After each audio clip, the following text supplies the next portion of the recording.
Pisa is the largest international educational survey today. It's currently it's done in 72 different countries and economies around the world, and it focuses on reading, mathematics, and science. It's a test of 15-year-old students, and the reason we focus on 15-year-old students is that 15 years is the age at which compulsory education ends in most school systems today. So it's a good age to take stock of what students have learned through their schooling up until they reaches the end of compulsory education.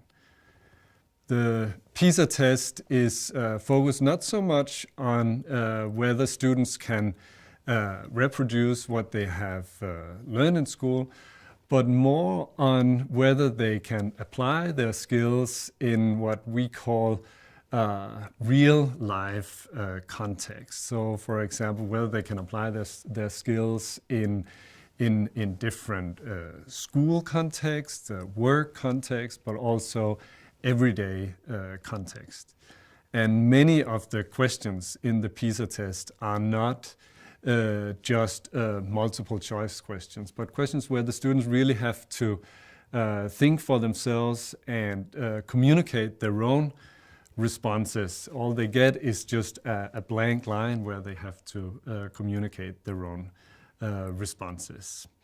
In PISA, we also collect information about the students' learning contexts, what goes on in the classroom, what goes on in the school.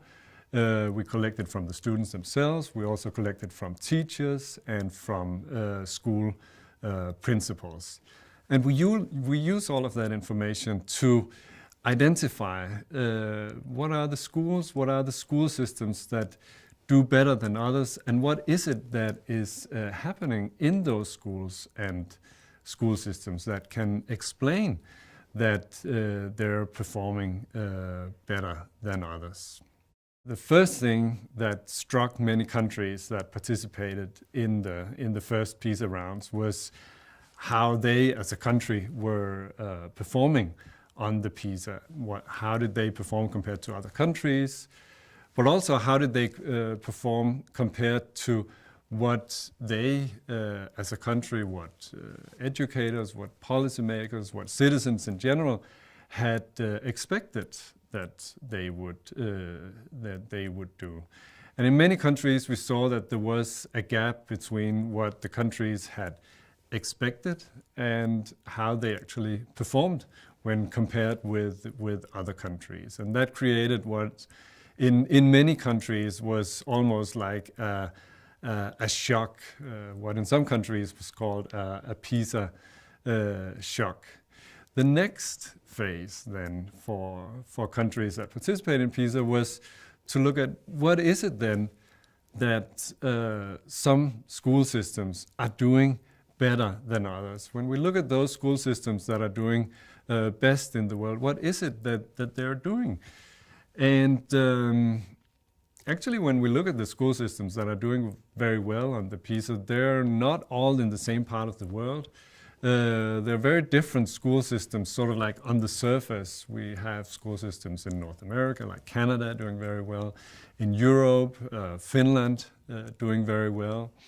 We also have school systems in Asia, mostly in Southeast Asia, that are doing very well on the PISA. So on the surface, very different countries, very different school systems. But actually, when we look more deeply on those school systems, we see that they have some things in common. One thing is that they focus not only on having high levels of performance, but also on giving all students the same opportunities to learn, what we call equity in PISA. And actually, we see that in many or most of these school systems that are successful in PISA, they show both good average results and good levels of equity, which means that the students' socioeconomic background, so what the parents do, whether they have good education, whether they have good jobs, has less of an impact on the students' learning opportunities in those countries than it has in many other countries.